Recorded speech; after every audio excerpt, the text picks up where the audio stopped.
ಎಲ್ಲರಿಗೂ ನಮಸ್ಕಾರ. Welcome back to my channel Sonu special.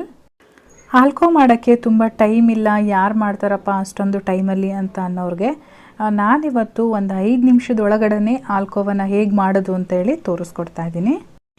Already ನಾನು ಮೈದಾ ಹಿಟ್ಟನ್ನು ಉಪಯೋಗಿಸ್ಕೊಂಡು ಆಲ್ಕೋವನ್ನು ಹೇಗೆ ಮಾಡೋದು ಅಂತೇಳಿ ತೋರಿಸ್ಕೊಟ್ಟಿದ್ದೀನಿ. ಮೈದಾ ಹಿಟ್ಟಲ್ಲಿ ಮಾಡೋ ಅಂಥ ಆಲ್ಕೋವ ನಾವು ತುಪ್ಪದಲ್ಲಿ ಹುರ್ಕೊಂಡು ಮಾಡೋ ಅಷ್ಟರಲ್ಲಿ ಸ್ವಲ್ಪ ಟೈಮ್ ಹಿಡಿಯುತ್ತೆ.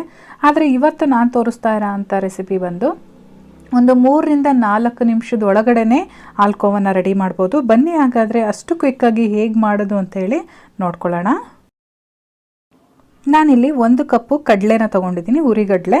ನಾನಿಲ್ಲಿ ಒಂದು ಬೌಲ್ ಲೆಕ್ಕದಲ್ಲಿ ತೋರಿಸ್ತಾ ಇದ್ದೀನಿ. ನೀವು ಯಾವುದಾದ್ರೂ ಇದೇ ರೀತಿಯಾಗಿ ಒಂದು ಲೋಟ ಅಥವಾ ಬೌಲನ್ನು ಇಟ್ಕೊಳ್ಳಿ. ಅದೇ ಕಪ್ಪಲ್ಲಿ ನಾನಿಲ್ಲಿ 3/4 ಕಪ್ಪು ಸಕ್ಕರೆಯನ್ನು ತೊಗೊಂಡಿದ್ದೀನಿ. ನೀವು ನೋಡ್ತಾ ಇರ್ಬೋದು, ಸಕ್ಕರೆ ಸ್ವಲ್ಪ ದಪ್ಪದಾಗಿದೆ. ಇದನ್ನು ಪೌಡರ್ ಮಾಡಿದಾಗ ಇದು 1 ಕಪ್ ಅಳತೆನಲ್ಲಿ ನಮಗೆ ಸಿಗುತ್ತೆ. ಹಾಗಾಗಿ ನಾನು ಇದನ್ನು 3/4 ಕಪ್ ತೊಗೊಂಡಿದ್ದೀನಿ. ಜೊತೆಗೆ ನಾನಿಲ್ಲಿ ಒಂದು ಅರ್ಧ ಟೀ ಸ್ಪೂನಷ್ಟು ಏಲಕ್ಕಿ ಪೌಡರ್ನ ಸೇರಿಸ್ಕೊಳ್ತಾ ಇದ್ದೀನಿ. ಇಲ್ಲೊಂದು ಟಿಪ್ಸ್ ಏನಪ್ಪ ಅಂತ ಅಂದರೆ, ಏಲಕ್ಕಿ ಪೌಡರ್ನ ಪುಡಿ ಮಾಡಬೇಕಾದ್ರೆ ಸಕ್ಕರೆ ಜೊತೆ ಪುಡಿ ಮಾಡಿಕೊಂಡ್ರೆ ಈ ರೀತಿ ನೀಟಾಗಿ ಪೌಡರ್ ಆಗುತ್ತೆ. ಇದನ್ನು ನೀವು ಶೇಖರಿಸಿ ಇಟ್ಕೊಂಡ್ರೆ ನೀವು ಯಾವುದೇ ಸ್ವೀಟ್ಗಾದರೂ ಯೂಸ್ ಮಾಡ್ಕೊಳ್ಬೋದು. ಇವಾಗ ಇದನ್ನೆಲ್ಲ ನುಣ್ಣಗೆ ನಾನು ಪೌಡರ್ ಮಾಡ್ಕೊಂಡು ಬಂದಿದ್ದೀನಿ. ನೋಡಿ, ಇಷ್ಟು ನೈಸಾಗಿ ನಾವು ಪೌಡರ್ನ ಮಾಡಬೇಕಾಗತ್ತೆ. ಇದನ್ನು ಒಂದು ಸೈಡಲ್ಲಿ ಎತ್ತಿಟ್ಕೊಂಡಿರ್ತೀನಿ. ಈ ಕಡೆ ನಾನೊಂದು ಕಡಾಯಿನಲ್ಲಿ ಅದೇ ಕಪ್ಪಲ್ಲಿ ಅರ್ಧ ಕಪ್ಪು ತುಪ್ಪನ ತೊಗೊಂಡಿದ್ದೀನಿ. ತುಪ್ಪ ನಾವು ಇಲ್ಲಿ ಸ್ವಲ್ಪ ಕರಗಿಸ್ಕೊಳ್ಬೇಕಾಗತ್ತೆ, ಹಾಗಾಗಿ ನಾನು ಕಡಾಯಿಗೆ ಹಾಕ್ಕೊಳ್ತಾ ಇದ್ದೀನಿ. ತುಪ್ಪನ ನಾವಿಲ್ಲಿ ಕಾಯಿಸೋ ಅಂಥ ಅವಶ್ಯಕತೆ ಇಲ್ಲ, ಜಸ್ಟ್ ಅದು ಕರಗಿದ್ರೆ ಸಾಕು. ತುಪ್ಪ ಕರಗಿದ ತಕ್ಷಣ ಸ್ಟವ್ ಸ್ವಿಚ್ ಆಫ್ ಮಾಡ್ಕೊಂಡಿದ್ದೀನಿ. ಸ್ಟವ್ ಸ್ವಿಚ್ ಆಫ್ ಮಾಡ್ಕೊಂಡಾದ್ಮೇಲೆ ನಾವು ಪೌಡರ್ ಮಾಡಿ ಇಟ್ಕೊಂಡಿದ್ವಲ್ಲ ಕಡಲೆ ಸಕ್ಕರೆ ಎಲ್ಲನೂ, ಅದನ್ನು ಇದರೊಳಗಡೆ ಸೇರಿಸ್ಕೊಂಡು ಚೆನ್ನಾಗಿ ಮಿಕ್ಸ್ ಮಾಡ್ಕೊಳ್ತಾ ಇದ್ದೀನಿ. ನೋಡಿ, ಈ ರೀತಿಯಾಗಿ ನಾವು ತುಪ್ಪದ ಜೊತೆ ಎಲ್ಲ ನಾವು ಹಾಕಿರೋ ಅಂಥ ಹಿಟ್ಟು ಹೊಂದ್ಕೊಳ್ಬೇಕು. ಹಾಗೆ ನಾನು ಮಿಕ್ಸ್ ಮಾಡ್ಕೊಂಡಿದ್ದೀನಿ. ಇವಾಗ ಇದು ರೆಡಿಯಾಗಿದೆ ಮಿಕ್ಸ್ಚರು.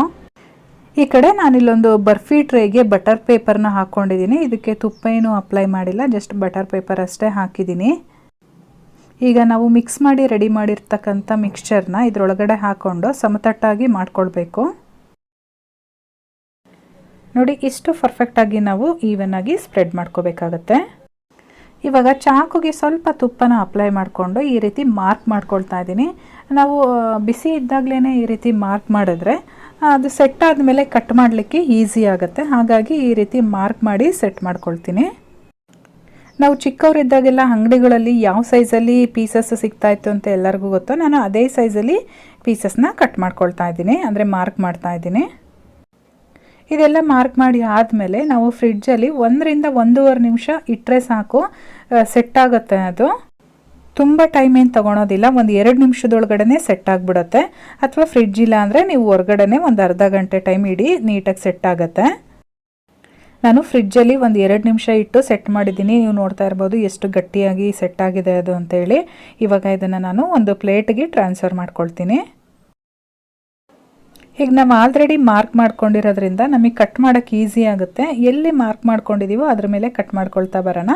ನೀವು ನೋಡ್ತಾ ಇರ್ಬೋದು, ಕಟ್ ಮಾಡ್ತಾ ಇದ್ರೇ ಹಾಗೆ ಮುರಿದೋಗ್ತಾ ಇದೆ, ಅಷ್ಟು ಸಾಫ್ಟಾಗಿ ಬಂದಿದೆ ಆಲ್ಕೋವ. ಎಲ್ಲ ಕಡೆನೂ ಅದೇ ರೀತಿಯಾಗಿ ಕಟ್ ಮಾಡ್ಕೊಳ್ಳೋಣ.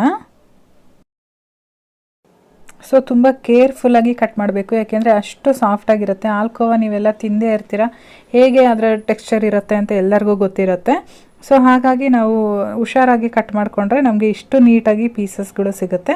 ಈಗ ನೋಡ್ತಾ ಇರ್ಬೋದು ನೀವು ಎಷ್ಟು ಚೆನ್ನಾಗಿ ಬರ್ತಾ ಇದೆ ಪೀಸಸ್ ಅಂತೇಳಿ. ನಾನು ಒಂದು ಪೀಸ್ ಒಳಗಡೆ ಓಪನ್ ಮಾಡಿ ತೋರಿಸ್ತೀನಿ, ಒಳಗಡೆ ಎಲ್ಲ ಯಾವ ರೀತಿ ಬಂದಿದೆ ಅಂತೇಳಿ. ಇದೇ ರೀತಿಯಾಗಿ ಇನ್ನೊಂದು ಇನ್ಸ್ಟಂಟ್ ರೆಸಿಪಿನ ಡಿಲೀಷಿಯಸ್ ಆಗಿ, ಅದರಲ್ಲೂ ಕೂಡ ಓರಿಯೋ ಬಿಸ್ಕೆಟ್ನ ಉಪಯೋಗಿಸ್ಕೊಂಡು ಹೇಗೆ ಮಾಡೋದು ಅಂತೇಳಿ ನಮ್ಮ ನೆಕ್ಸ್ಟ್ ರೆಸಿಪಿನ ನೋಡ್ಕೊಳ್ಳೋಣ. 3 ಓರಿಯೋ ಬಿಸ್ಕೆಟ್ ಪ್ಯಾಕನ್ನು ಉಪಯೋಗಿಸ್ಕೊಂಡು ಡಿಲೀಷಿಯಸ್ ಆಗಿರ್ತಕ್ಕಂಥ ಸ್ವಿಸ್ ರೋಲ್ನ ಹೇಗೆ ತಯಾರು ಮಾಡೋದು ಮನೆಯಲ್ಲಿ ಅಂತೇಳಿ ತೋರಿಸ್ಕೊಡ್ತಾ ಇದ್ದೀನಿ. ಒಂದು ಪ್ಲೇಟು ಮತ್ತು ಒಂದು ಬೌಲನ್ನು ಇಟ್ಕೊಂಡಿದ್ದೀನಿ. ಇವಾಗ ಬಿಸ್ಕೆಟ್ ಪ್ಯಾಕನ್ನು ಓಪನ್ ಮಾಡಿಕೊಂಡು ಕ್ರೀಮನ್ನು ಸಪ್ರೇಟ್ ಹಾಕ್ಕೊಳ್ತೀನಿ, ಬಿಸ್ಕೆಟ್ನ ಸಪ್ರೇಟಾಗಿ ಇಟ್ಕೊಳ್ತೀನಿ. ಇದೇ ರೀತಿಯಾಗಿ 3 ಪ್ಯಾಕಲ್ಲೂ ಇರ್ತಕ್ಕಂಥ ಬಿಸ್ಕೆಟನ್ನು ಓಪನ್ ಮಾಡಿಕೊಂಡು ಕ್ರೀಮ್ ಸಪ್ರೇಟು ಮತ್ತು ಬಿಸ್ಕೆಟನ್ನು ಸಪ್ರೇಟಾಗಿ ಮೊದಲು ಹಾಕಿಟ್ಕೊಳ್ಬೇಕು. ಇವಾಗ ನೋಡಿ ರೆಡಿಯಾಗಿದೆ. ನಾನಿಲ್ಲಿ ಕ್ರೀಮನ್ನು ಸಪ್ರೇಟಾಗಿ ಎತ್ತಿಟ್ಬಿಟ್ಟು ಬಿಸ್ಕೆಟ್ ಏನು ಇಟ್ಕೊಂಡಿದ್ದೆ ಅದನ್ನು ಒಂದು ಜಾರ್ ಒಳಗಡೆ ಹಾಕ್ಕೊಂಡು ನುಣ್ಣಗೆ ಪುಡಿ ಮಾಡ್ಕೊಂಡು ಬರ್ತೀನಿ. ಈ ರೀತಿ ನುಣ್ಣಗೆ ಪೌಡರ್ ಮಾಡ್ಕೊಳ್ಬೇಕು. ಪೌಡರ್ ಮಾಡಿರ್ತಕ್ಕಂಥ ಬಿಸ್ಕೆಟನ್ನು ಒಂದು ಬೌಲ್ಗೆ ಟ್ರಾನ್ಸ್ಫರ್ ಮಾಡಿಕೊಂಡು ಇದಕ್ಕೆ ಹಾಲನ್ನು ಸೇರಿಸ್ಕೊಳ್ತಾ ಇದ್ದೀನಿ. ಕಾಯಿಸಿ ಆರಿಸಿರ್ತಕ್ಕಂಥ ಹಾಲು ಒಂದು 3ರಿಂದ 4 ಸ್ಪೂನು ಹಾಕ್ಕೊಂಡ್ರೆ ಸಾಕಾಗುತ್ತೆ. ಇದು ಚೆನ್ನಾಗಿ ನಾದ್ಕೊಳ್ಬೇಕು. ಹದ ನೋಡಿಕೊಂಡು ಹಾಲನ್ನು ಹಾಕ್ಕೊಳ್ಳೋಣ. ಒಟ್ಟಿಗೆ ಜಾಸ್ತಿ ಹಾಲು ಹಾಕ್ಕೊಳ್ಳೋದು ಬೇಡ. ಸ್ವಲ್ಪನೂ ಸಹ ಗಂಟಿಲ್ಲದೆ ಇರೋ ರೀತಿ ನಾವು ಈ ರೀತಿಯಾಗಿ ನಾದ್ಕೊಳ್ಬೇಕಾಗತ್ತೆ. ಇವಾಗ ಇದು ರೆಡಿಯಾಗಿದೆ. ಒಂದು ಸೈಡಲ್ಲಿ ಎತ್ತಿಟ್ಕೊಂಡು ನಾವು ಕ್ರೀಮನ್ನು ತೆಗೆದಿಟ್ಟಿದ್ವಲ್ಲ, ಕ್ರೀಮನ್ನು ಪ್ರಿಪೇರ್ ಮಾಡ್ಕೊಳ್ಳೋಣ. ಇದಕ್ಕೂ ಅಷ್ಟೇ ಒಂದು 2 ಟೇಬಲ್ ಸ್ಪೂನಷ್ಟು ಹಾಲನ್ನು ಹಾಕ್ಕೊಂಡು ಚೆನ್ನಾಗಿ ಮ್ಯಾಶ್ ಮಾಡಿಕೊಡ್ಬೇಕು. ಇವಾಗ ನೋಡ್ತಾ ಇದ್ದೀರಲ್ಲ, ಈ ಒಂದು ಕ್ರೀಮಿ ಟೆಕ್ಸ್ಚರ್ ಬರಬೇಕು, ಯಾವುದೇ ರೀತಿ ಗಂಟುಗಳಿರಬಾರ್ದು. ಇಷ್ಟು ಚೆನ್ನಾಗಿ ನಾವು ಮಿಕ್ಸ್ ಮಾಡ್ಕೊಳ್ಬೇಕಾಗತ್ತೆ. ಇವಾಗ ಕ್ರೀಮ್ ಕೂಡ ರೆಡಿಯಾಗಿದೆ. ಇಲ್ಲಿ ನಾನೊಂದು ಬಟರ್ ಪೇಪರ್ ಮೇಲೆ ಹಾಕ್ಕೊಳ್ತಾ ಇದ್ದೀನಿ. ಇವಾಗ ರೆಡಿ ಮಾಡಿಕೊಂಡಿದ್ದೀವಲ್ಲ ಅದನ್ನು, ಹಾಗೆ ಅದರ ಮೇಲೆ ಇನ್ನೊಂದು ಬಟರ್ ಪೇಪರ್ನ ಹಾಕ್ಕೊಂಡು ಒಂದು ಲಟ್ಟಣಿಗೆ ಸಹಾಯದಿಂದ ಈ ರೀತಿ ಎಷ್ಟು ಅಗಲವಾಗಿ ಬರುತ್ತೋ ಅಷ್ಟು ಅಗಲವಾಗಿ ನಾವು ಲಟ್ಟಿಸ್ಬೇಕಾಗತ್ತೆ. ಬಟರ್ ಪೇಪರ್ ಏನಾದರೂ ಇಲ್ಲ ಅಂತ ಅಂದರೆ ಯಾವುದಾದ್ರೂ ಒಂದು ಜಿಪ್ಪರ್ ಬ್ಯಾಗನ್ನು ತಗೊಳ್ಳಿ, ಅಥವಾ ಯಾವುದಾದ್ರೂ ಒಂದು ಹಾಲಿನ ಕವರು ಈ ರೀತಿ ಏನಾದರೂ ಬರುತ್ತಲ್ಲ, ಅಥವಾ ಎಣ್ಣೆ ಕವರು, ಇದನ್ನು ಬೇಕಾದರೂ ನೀವು ಉಪಯೋಗಿಸ್ಕೊಳ್ಬೋದು. ಇವಾಗ ಇದು ರೆಡಿಯಾಗಿದೆ. ನಾನು ಮೇಲ್ಗಡೆ ಬಟರ್ ಪೇಪರ್ನ ತೆಗಿತಾ ಇದ್ದೀನಿ. ನೀವು ದಪ್ಪ ಬೇಕು ಅಂದರೆ ದಪ್ಪದಾಗೂ ಬೇಕಾದರೆ ಲಟ್ಟಿಸ್ಕೊಳ್ಬೋದು. ಇವಾಗ ನಾನು ಸೈಡ್ಸ್ನ ಈಕ್ವಲ್ ಮಾಡಲಿಕ್ಕೆ ಈ ರೀತಿ ಕಟ್ ಮಾಡ್ಕೊಳ್ತಾ ಇದ್ದೀನಿ. 4 ಕಡೆನೂ ಸಹ ಇದೇ ರೀತಿ ಕಟ್ ಮಾಡಿಕೊಂಡು ಈಕ್ವಲ್ ಆಗಿ ಮಾಡ್ಕೊಳ್ತೀನಿ, ಒಂದು ಸ್ಕ್ವೇರ್ ಶೇಪಲ್ಲಿ. ಯಾರಿಗಾದರೂ ಬಿಸ್ಕೆಟ್ ತಿನ್ನೋಕ್ಕೆ ಇಷ್ಟ ಇಲ್ಲ ಅನ್ನೋದಾದರೆ ಅದೇ ಬಿಸ್ಕೆಟನ್ನು ಉಪಯೋಗಿಸ್ಕೊಂಡು ಈ ರೀತಿ ಒಂದು ಡಿಲಿಷಿಯಸ್ ಆಗಿ ಇನ್ಸ್ಟಂಟಾಗಿ ಒಂದು ಸ್ವೀಟನ್ನು ರೆಡಿ ಮಾಡಿಕೊಂಡ್ರೆ ತುಂಬಾ ಚೆನ್ನಾಗಿರುತ್ತೆ. ನಿಮಗೆ ಇದು ಬಿಸ್ಕೆಟನ್ನು ಉಪಯೋಗಿಸ್ಕೊಂಡು ಮಾಡಿದ್ದೀವಿ ಅನ್ನೋ ಫೀಲೇ ಬರಲ್ಲ, ಅಷ್ಟು ಚೆನ್ನಾಗಿ ಅನಿಸುತ್ತೆ ಟೇಸ್ಟು. ಒಂದ್ಸಲ ಟ್ರೈ ಮಾಡಿ, ಮನೇಲಿ ಮಾಡಿಬಿಟ್ಟು ಹೇಗೆ ಬಂತು ಅಂತೇಳಿ ನನಗೆ ಕಾಮೆಂಟ್ ಮಾಡಿ ತಿಳಿಸಿ.